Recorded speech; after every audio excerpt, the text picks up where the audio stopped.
I'm all right now, detectives.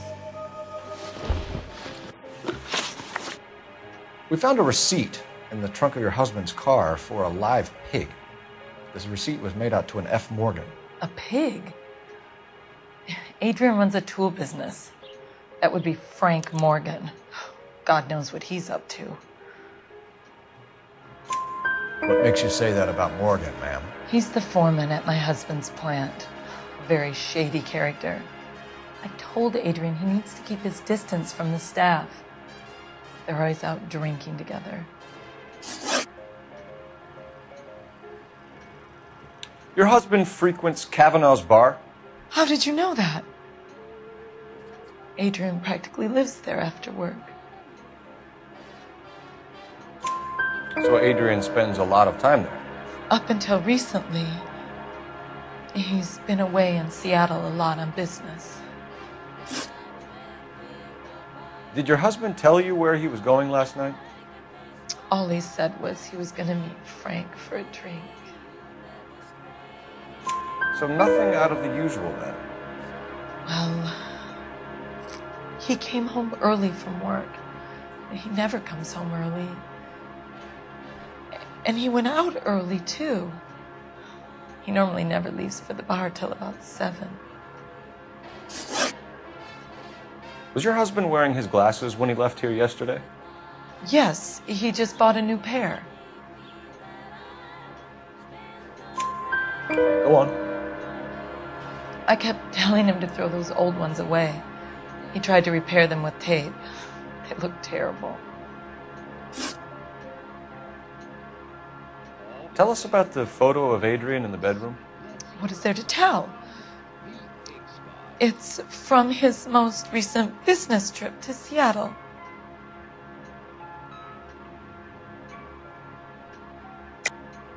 There's plenty to tell. You just won't tell it. You're lying about the photograph, Mrs. Black. You're incredibly rude and insensitive. But I guess you know that. I told you what I know about the picture.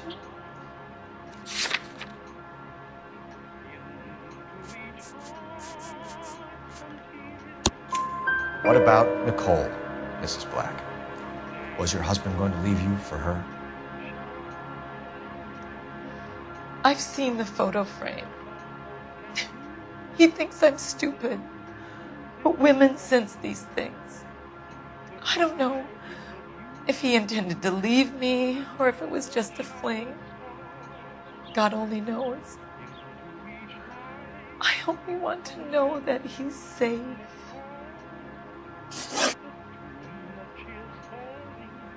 I think you should come clean with us, Mrs. Black.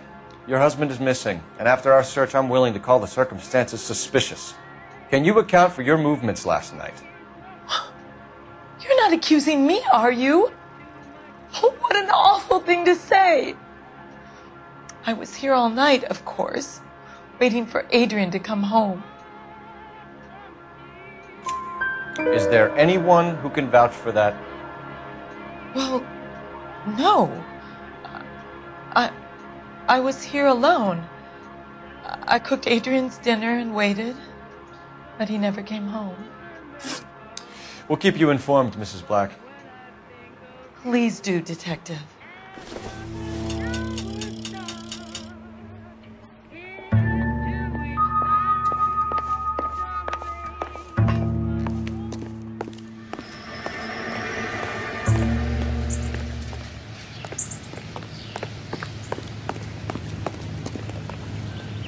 You know the way. You can drive. So where you want to go?